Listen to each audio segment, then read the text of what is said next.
Hello, ladies and gentlemen. My name is Putty, and welcome back for another episode of Mid-Atlantic Wrestling. We are here. It is Sunday, week 3 of July 2018, and you may be wondering why I'm doing this event. Well, I'll tell ya. This is our first ever Mid-Atlantic Wrestling pay-per-view. Yes, that's right. We now have a pay-per-view deal with My Select USA for the entire USA. How have we done that? A tri-state tour, a New York tour, where we have gotten our New York pop up to, well, it was 36, I think, when I got the deal. It's now gone up to 38. And we'll be finishing that tour at some point, I'm sure. Maybe we'll be, I think it's D+, where you get a spillover in the tri-state, which would be cool. What's interesting to note, by the way, the tri-state, since this game started, has gone down from 100 importance to 97 importance, which means it's not perfect anymore. But what is perfect is the Mid-South. But that's obviously a bit away from where we base ourselves. With the Mid-Atlantic, we've obviously been going to the Great Lakes, which is just next door, and Southeast, which is just to the south, and Tri-State, which is just to the north. New England is also quite nearby. We could do a few tours there. The Mid-South would be a bit of a trek. Not as much as California, for example, but a little bit of a trek. Puerto Rico is a huge trek, but apparently we're really over there, so you know. So what's changed since I last saw you? Well, we signed Guide and Scout because Scout was available, and I think Guide was unemployed from a while ago for the Sam Keith Classic. I don't think they're actually going to be that good, but they're here. Also, we have Modern Dragon. We signed Cheetah Boy in. So, Sam Keith Classic has kind of been running, but kind of not. What we're going to do is we're basically going to have a 4-way on this show. Actually, we're not. No, I'm going to finish up the Sam Keith Classic on a later show, not a pay-per-view, probably just a big show back in the Mid-Atlantic. I'm not going to show you what the predicted attendance is for this show. I think we should just bathe it in. We're not in the mall zone, let's just say that. So we're going to have the semi-finals of the Sam Keith Classic on this show. So we'll have Modern Dragons versus... Oh, by the way, the Ring Generals turned heel, and they're currently in the midst of... Oh, we're not having the semi-finals, actually, because Guide and Scout... We're having the first semi-final. They're in the midst of breaking up the Sam Keith succession, but yeah, they've turned face now. Alright, this would be a main event match, because these two are upper mid-carders. And obviously, on the first ever pay-per-view, our world champion is going to lose, because that's a great look. There we go, to the tag team champions. And the main event is the advertised main event, which is this one. Brooke Tyler, Alicia Strong, 10 minutes, because we can't go any longer with women. Hashtag give women a chance. Let's see how much of a bitch Alicia will be if I say Brooke over. Brooke will be very annoyed. I gave Alicia creative control, by the way. Mainly because of her daddy, but also because, I mean, I'm never going to put anyone over her when she's annoyed. I'll just say, okay, let's rework the match then. Okay, there we go. Let's see here. What else do we want on this show? Probably a Christian Faith match. Because Christian Faith... Oh, yeah, he's still a main eventer. Because Christian Faith isn't very good, by the way. Let's just mention that. Christian Faith is not very good, obviously. But we've been using him because he's a legend. We should mention Am-El, too. Well, this is Am-El 2. That's going to be a funny joke. Oh, California Kid is here. Christian Faith and California Kid. That sounds like a good match. A minor match is still 6 minutes, even on pay-per-view. Good. It's all Christian could work. Alrighty then. So, we will kick off the show. Oh, by the way, our new TV network doesn't even allow self-promotions because they have low risk. They need no risk. I'm hoping the pay-per-view company is fine with it. Yes, they are. Christian Faith will come out and be like, well, this is M-A-W. Wait a minute, we should probably do this. Sammy Keith, switch yourself over to a personality. Personality. We're gonna do this on the Dark Show, I think. We're gonna have Sammy Keith come out and say a few words. Not Gravedigger, although he could work. Sammy Keith will come out on the Dark Show and say, hey, this has been a long journey. Thank you all for joining us. It's been a real pleasure and shit like that. What else do we want to do? We probably want to do some entertainment. Just to warm the crowd back up again after that Sammy Keith promo, which probably isn't actually going to be that good. We'll have someone who's decent but not fantastic. So Casey works. Come out 6 minutes. Put him on the Dark Show as well. We'll put a dark match on as well, since we're putting some effort into the dark show. But we'll do that in a second. Then we'll do Christian Faith California Kid. Have Christian Faith celebrate afterwards then, I guess. There we go. Just really put over Christian, because the more over he is, the better his segments are going to be, the more useful he is to us. We probably want to go into a match then, because we're a match-based company. Dean Waldorf and Merv Stadler, since I turned them face, I've been putting up against kind of the big baddies of the lower divisions. I think this should be a good test for Dusty. Yeah, Dusty. Because he's probably going to win this one. This is main event clash. I want Dusty to go over here. Open, called, slow build. Keep Dean strong, that's fine. But I want Dusty to go over here because... Oh, shit. Because I want to start building towards Dusty Nigel, maybe? I don't know, because Nigel has not defended the title yet this year. We'll talk about the Aw Shucks reunion in a second. Nigel has not defended the title yet this year, and I know kind of what I'm doing for WrestlePalooza, but I have no clue what I'm doing for... I don't know if I can fit in another feud before WrestlePalooza. So before the Dusty match, we can have a self-promotion menace. Oh yeah, we have self-promotion menace 2 with no risk.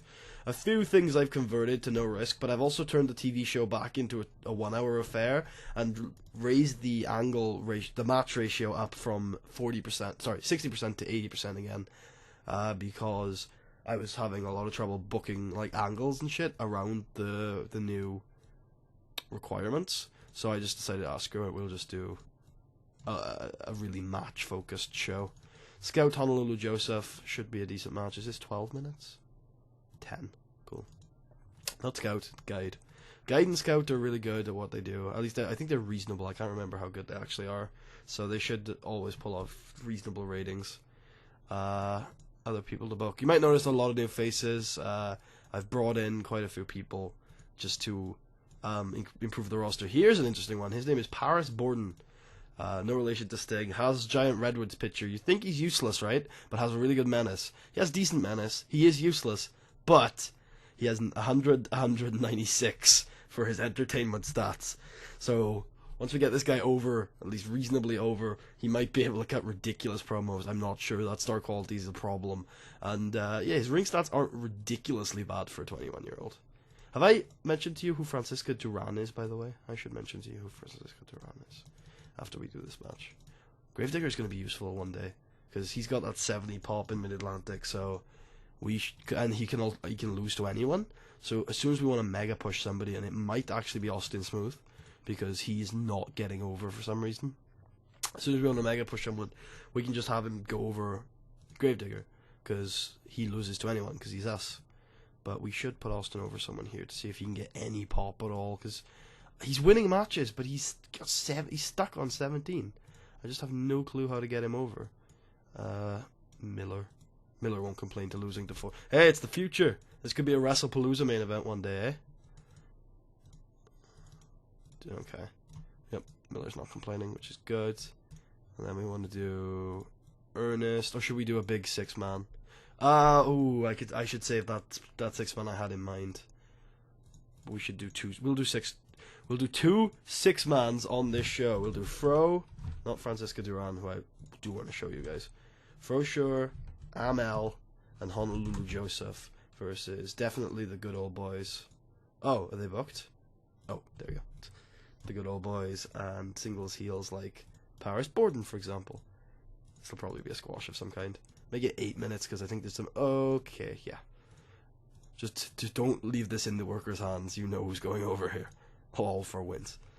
And then we'll do another 6-man with Chaos, because gotta get our men in Team Chaos booked, eh?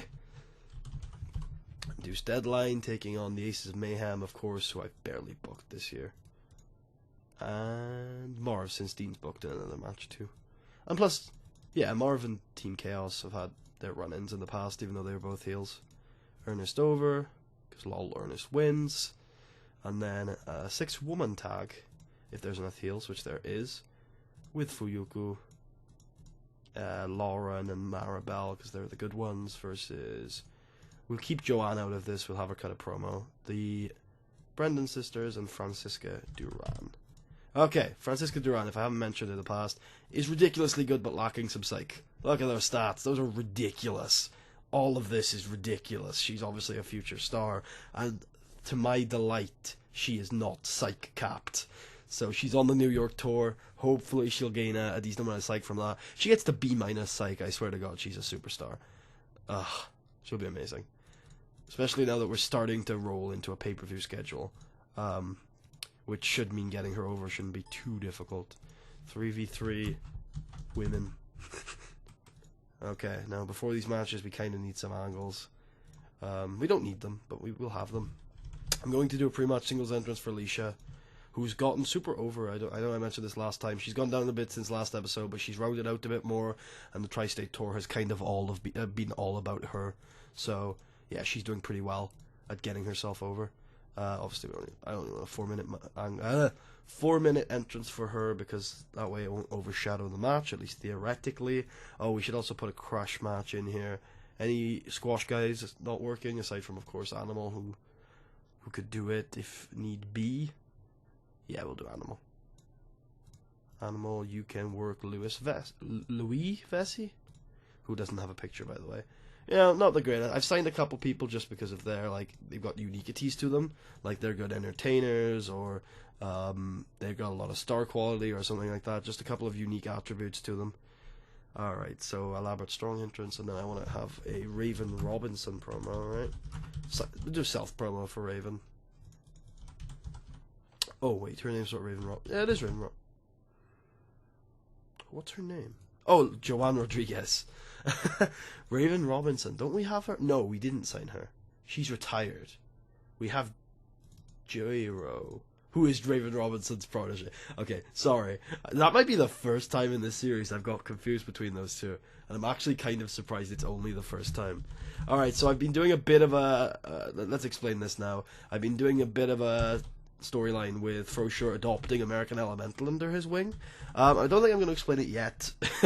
I guess I shouldn't explain it yet, because when we do start doing the TV shows, which I've decided, by the way, we're going to be back to full schedule, either recording every TV show or recording every pay-per-view, not sure yet. In the new year, 2019, we'll go back to doing a more regular schedule. For now, I'm still going to do irregular updates. The reason why I paired them together is because I think with a little bit more entertainment, American Elemental 2 is going to be a ridiculously important worker to us. Currently, he's only on paper appearance, so he can develop a little more. But obviously, if anybody comes in for him, I'll be like, no, you stay with me. You stay with me. I might want to sign him to a written deal a little earlier, just in case people try and snatch him away. But I've got faith. Okay, next thing obviously is a Team Chaos promo. Another one. Pay-per-view, we should get a lot of gains from these now. Like, pay-per-view is one of those things where once you've got a pay-per-view deal, even though it's not... Here's the thing. I've never booked a pay-per-view deal with this low exposure. So, we need to cut 20 minutes off of this show. I've never booked a pay-per-view with this amount of low exposure. So I'm not sure if... it's going to give the gains that I'm expecting. So, yeah. Alright, what do we want to cut aside from that? Okay. Animal Deville Louis Vesey is kind of an important part of the structure of the show. Could cut Gravedigger Martyr. Yeah, sorry Martyr. The rest of the show is more important. And there we go, we have the show. Let's hope it does well. Brooke is main eventing, that's all. Like, just to check I didn't accidentally overwrite it. This was a bit of a hectic book. Alright, what's the attendance gonna be? I wanted to book a dark match as well. Oh, there we go. There we go. Gravedigger Martyr. Book it. 10 minutes. Gravedigger over. Pre-show. We'll say we're taping that for TV, and then maybe we'll actually do that on the TV show. Anything else we're not using that we should be? Guide. Okay. We'll do that as the dark, after the show thing. We'll do Logan instead of Honolulu. Logan's actually done really well so far. He's obviously he's got good stats, but as this save has taught me, good stats don't always mean good grades. But yeah, he's doing pretty well. All right, there we go. What is the attendance gonna be? We are at the Maryland Woods, live on pay-per-view. 22,921 people. Oh yeah. Oh yeah. Match does okay. And then this was no better than Sam's. Okay then, running straight into Christian, who does pretty well. Good stuff, good stuff. This is a surprisingly good match. Christian and California Kid have great chemistry, so that's why. Good stuff, good stuff. And Christian does okay. Damn it, Christian, you need to be doing better than this. He has only C over in this, though, so this should have helped. Dusty DuCont, doing well there. That's Dean Waldorf. Yeah. Yeah, this is pretty good. Probably should have expected more, but we'll see. We'll see. Yep, good stuff, Dread. Thank you very much. Team Chaos still are great, and then the tag team match does not great, and there are actually some pretty good workers in here, so oh well. This didn't do too well, but I mean, Austin's got 17 pop. They should have improved it. Fro's Fro, you know Fro, everyone knows Fro. Yep, Fro's good. And the match does really well too. That's always good. Well, considering it's a Paris Borden match, actually pretty surprised on that one. He's improving his tech skills. That's always good. This was the cooldown. Popped right into a Joanne Rodriguez promo into the warmer-upper match of the 6-woman tag, which is good, considering one of these workers is literally about to retire. That's fine. Semi-main does better than expected, honestly. Cheetah Boy, you've done some work, I guess, abroad. Kind of. Not bad, not bad. Yeah, and then we have a Alicia Strong entrance, so we don't have to worry about what the next grade's going to be. It's pretty good. Come on. Wow. Wow. In a match that excellent in reaction to good crowds, Alicia Strong defeated Brooke Tyler in 9 minutes and 46 seconds by pinfall with a strong on tactic. Alicia Strong makes defense number 50 of our MAW women's title. I believe that is the best women's match we have ever had here at MAW. I'm pretty sure it's the best women's singles match. I'm almost guaranteed. But I believe we did get like a 91 or a 92 in a tag match back in 2016, I think. But I believe that is the best women's match ever. And it's our first pay-per-view. And by the way, can I say how much of a big statement it is that our first ever pay-per-view is being main evented by Brooke Tyler versus Alicia Strong, a women's match. Boom, Maw always breaking boundaries. Love it. And then the dark match did actually, again, Logan Wolfsbane, surprisingly well. Remember, post-show matches get huge dings because nobody gives a shit. So the overall show grade gets an 86, which should, because it's pay-per-view, have increased our pop pretty well across the board. Wow, first pay-per-view. Alicia, where are ya? Alicia and Brookie, baby, and obviously Fro. You know, just Fro pointing out a good example. Alicia, Brooke, come here. That was great. Fan-frickin-tastic. Welcome to the big time. Welcome to the pay-per-view. We ain't just the DC local company anymore. The whole world, I mean the whole country, saw you out there. Fan-frickin-tastic. Yes. Lovely. Jared Johnson is not really somebody I'd really like to sign. Unless he's done really well. Oh god, yes he has. Hello, Jared. You are never going to sign for us. It's unfortunate. God, Jules, you did a good job training that lad. And we made, how much on pay-per-view? We made 36 grand. Well, it's going to help, I guess. But the frickin' ticket sales, though, that's probably, yeah, that's definitely our biggest ticket sales ever, and we haven't finished yet. We've got one more 10,000 event to be using. That's good. And then we've got 0.25, so that's not too bad. By the way, if you want to know what the ratings are like on our new TV deal, it's pretty good. Yeah, much bigger than, like, this is a national deal. This is only like on the East Coast, and it's getting more ratings. But if you compare the national deal we have to the pay-per-view we just ran, we got more buys than we had views, so that's great. So a lot of people obviously had a lot of buzz about the show in the lead up that it would be like really good. That match will rank third. That is the third best match we have ever ran. That would be the second 2018 entry on this list. Both of them women's.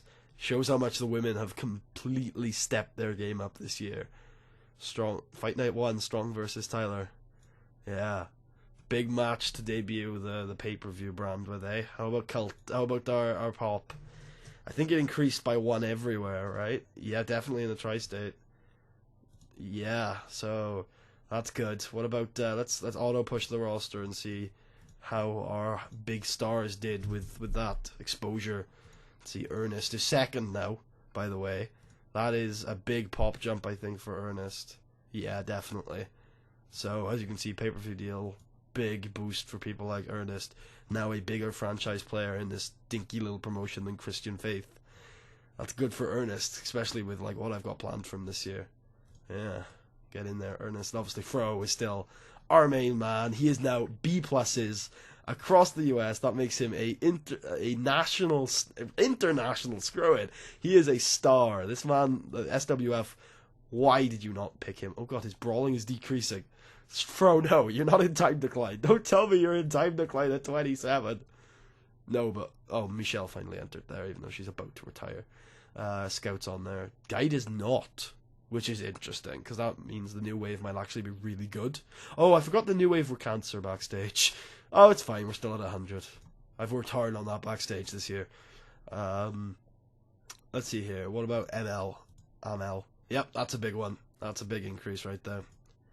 But obviously it's going to take a bit more time. It's going to take some time. Who else was big on this show? Fuyuku, maybe? Well, definitely Alicia, right? Oh, she's gone down recently, at least. There's Alicia. Alicia Strong, baby. Yes. Oh, it has come. The Alicia Strong revolution is upon you, mortals. Prepare yourselves. You are not prepared for this Alicia Strong. What about J-Ro? Yeah, she's doing well. We are ready, brother. We are ready to grow our stars into national stars. Oh, it's starting. It's a starting. We got written deals. We got pay-per-view, national TV, regional TV. This is going to be a great year for MAW, but 2019 is going to be even better. Because we are going to finally start growing our stars and having people. Not only are we growing people like we were all along, but we get to keep them. And no longer can the SWF come along and say, we want Fro Shore or we want Cammy Vesey if he was still here. Because guess what? We got Fro for the next 3.5 years and there's nothing SWF can do about it. Oh, it's beautiful. Delighted. I can't wait to grow some more. We have cracked $7 million. That's going to go down once the month ends. But it doesn't matter. We're on pay-per-view. We could have got a Canadian deal, and I'm still considering it. It's only a 6-month deal. I don't know how many pay-per-views I'm going to be running. I'm not going to run them every month. I'm going to run them every month next year, but I'm not going to run them every month this year. Because I got other plans. I'm probably going to do like these one-off fight nights, and then the night of the WrestlePalooza is going to be the big one. That's definitely on pay-per-view. Actually, I was thinking about trying to make a new logo with WrestlePalooza 2, and I probably will eventually, like at WrestlePalooza 5 or something. But that actually looks quite nice, even if it is WrestlePalooza 2, because the tagline can always be where it all begins again, to kind of harken back to its old name. That's cool. Probably make that a 4-hour show. Not sure yet. But definitely pay-per-view, baby! Selling out. Not selling out, we didn't sell out the arena. But we did get 22,000 people in it. By God! Look at that. So these are our highest attendances. Most, Eno versus Svensson, which got sold out of 15,000 arena. So did Night of the Champions. Got a Ultimate Warriors when we went astray from the Mall Zone. And then the Capital Tour. And then obviously all of our 10,000 sold out Ultimate Warriors shows. Obviously all of these are in the Mid-Atlantic. We could have actually sold out, by the way, a 10,000 arena for that pay-per-view in the Southeast. I think we could have sold out a 5,000 in the Tri-State and like an 8,000 in the Great Lakes. So we're getting there, baby. And the DC, the Mid-Atlantic, isn't the greatest region. And obviously, unfortunately, the economy and the wrestling industry are falling. But they're at a pretty decent state, so I don't think they'll fall too far. What's the biggest community size in the US? It would be the Tri-State. So if we can... The Tri-State and the Mid-South would be the two places, if you want to go for high attendance, you want to go there. Mid-Atlantic is pretty low down, actually. Yeah. 80s. Not as bad as... They are the worst mainland US region. Wow. and we've thrived there. I should show you Coastal Zone. I should also show you the awards, because I didn't show you those yet, because the time I showed you one was off screen. I lost the save. I lost the video. Coastal Zone are freaking growing, man. They're almost as popular in the Southwest as we are in the Mid-Atlantic, but obviously we have a lot more to us now than just the Mid-Atlantic influence. US Pro continue to be, where they are. They're as popular in California as Coastal Zone are. They are really popular in Canada and Mexico, though, which is a bit weird, but oh well. They could probably get to international pretty quickly, actually. Global, even. Yeah, they could even get to global reasonably. TCW International, SWF are still national. North of the Border, who I believe were cult recently, are back up to national, but they are below... God damn, they're below Canadian Golden Combat somehow. All of these guys are C's to C pluses, all of the current indies. Wrestling Premier League, which opened recently, didn't it? Oh, January 2014. It's been doing well. I see them pop up every now and then in oh, this guy has signed for them kind of way. They're in the Mid-South, so they'll be the guys we need to compete with to if we want to move over there eventually, which will be a plan. But really, what we should be looking at now that we're a cult company is we should probably look at the stars of these companies and probably sign them. For example, Harry Allen is probably really over in the Tri-State, yeah. So probably should sign him in for our tour of the Tri-State, possibly. Even though he is 41, but he is pretty good, so... it's a debatable issue. Yeah, it's something we gotta think about. Oh, look, it's Antonio De Vesio. The guy who... I think he was the first MAW champion. Oh, look, it's Casey Glenn. Fuck you, Casey Glenn. Now we're on pay-per-views. You want to sign for us? Casey, please. I had a joke with some of my friends on Skype that, God damn you, Casey, that we should name a tour the Casey Please Come Back tour in hopes that it lures him back to the company. Oh, that reminds me, I want to check out Brookie Baby to see how did she do after that loss, big live pay-per-view loss. She went up, I think. Maybe that was from other stuff this month.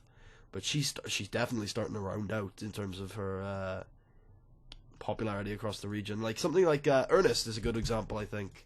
Are you a good example? No, you're not the good example. It's Nigel. Nigel is the best example of rounding out. Look at that, see? It was I think it was D pluses before the pay-per-view, but he's really starting to round out his pop across the US. Very soon it'll be equal, I imagine. Unless he starts getting a bit of a boost in the Mid-Atlantic, which he might do. I don't know. I don't know who's going to be his opponent at WrestlePalooza right now. I think I do anyway. Look, I'll spoil it. It's never been about the story in this series, really, but I'll just tell you, I'm planning to get Ernest somehow, some way, into that main event title scene by the end of the year, because I think Ernest Nigel is one of those matches that could do quite well. I'm feeling really cocky after last year, because I put together two people that I thought weren't going to do fantastically, and they got a 98. So I feel like I'm feeling pretty cocky with things like, oh, let's do Nigel versus Guide, I think it was, in a 40-minute match on MAW, and it'll do great, it'll get a 90 or something, and it gets an 80 or something. But, maybe this match will do awful at WrestlePalooza, but I feel pretty confident on that one. On the women's front, I'd love to push Francisca as soon as possible. Is it Francisca? I forgot her name. It is. It's Francisca Duran. I'd love to push her as soon as possible. She's already up to 17 in the Mid-Atlantic. Those are great gains, girl. And she's obviously great, isn't she? There's no getting around that. But I don't know. I really don't know if she'll be ready by then. We've always got our girl, Fuyuku Higa, soon Senpai Kun, who I don't think has even won the title yet, and she's obviously amazing. She has been a pain in the ass this year to deal with. She has had so many incidents this year, because, if you haven't watched the series before, Fuyuku is a bitch. Let's just be honest about this. She's a bitch. But she's been quite quiet over the last couple of years, but this year she has, got on my nerves. But it's worth sticking with her for now, because she is ridiculously good. But it's definitely something we should be looking at in the future. It's she's probably not our girl, you know what I mean? But who knows? Definitely someone to push, though. If we can get her over enough, then she'll be the one.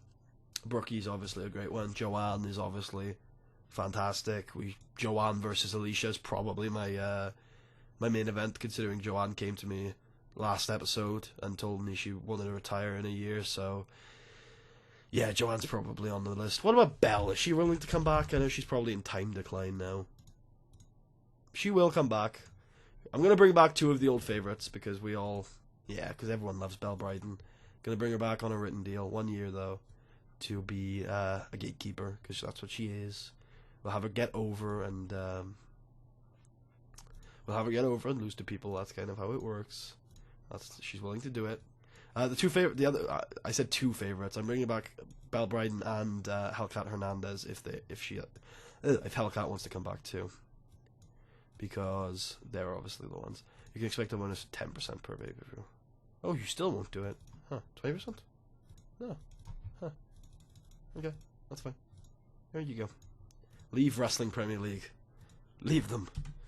And then there's Hellcat Hernandez, who works for CILL, which is like an American thing. Oh no, Sam Keith is not very happy with me right now, so I probably shouldn't sign her.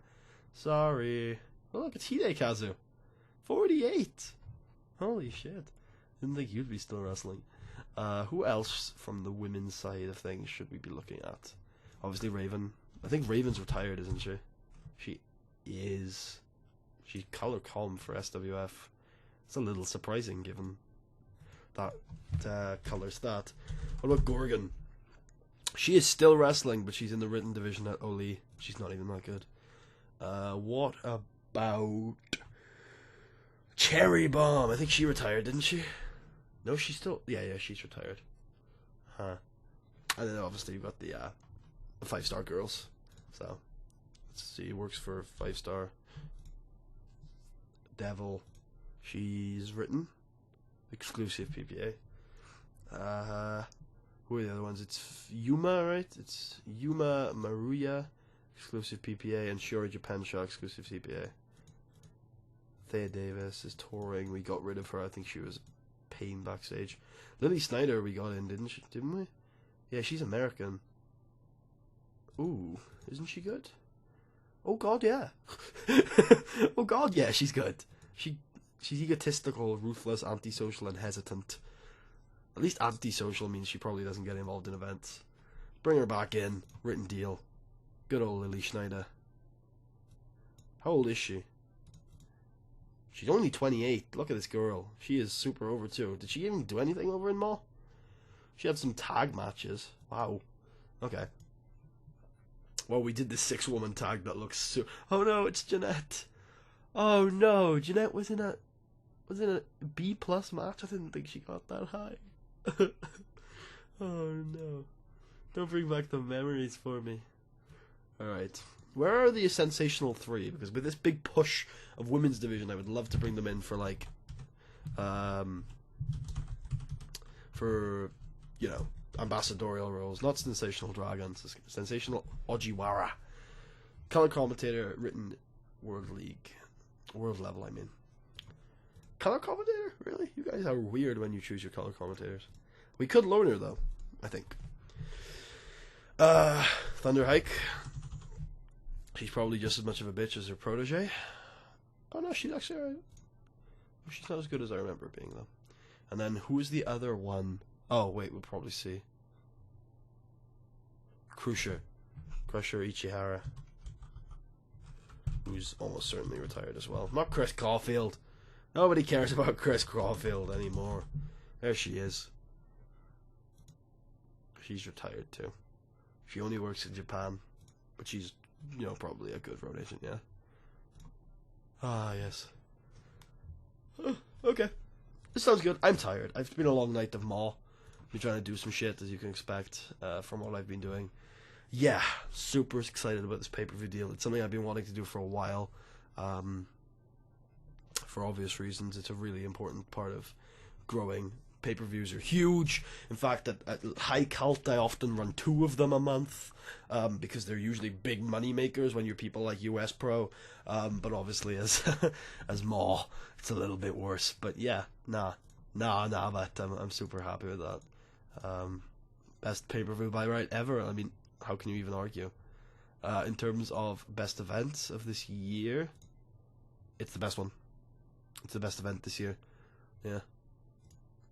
I wonder, wait a minute, I'm going to look at best events ever and see how high MEW TV rates against MEW Ultimate Warriors. Okay, there's been some kick-ass episodes of Ultimate Warriors over the years. Well, over the 1 year it ran. We only had 2 A's, and they are WrestlePalooza, Where It All Begins Again, and then just, WrestlePalooza, It All Begins Again, and then Where It All Begins Again. 2 years in a row that show has got A's. We have to continue this tradition. Nigel, Ernest, you better be up for it, brother. And then Proving Ground, Ultimate Warriors, Standing Room Only, those all got 1 point off of an A. And then top 10 matches are For Sure Greg Gage, and then, yeah, the 2 WrestlePalooza main events from the last 2 years. Then Fight Nights right there, Wrestling Classic from last year, from 2 years ago, which was For Sure Greg Gage. Tag team match from Standing Room Only, which was in build-up to that one. Yeah.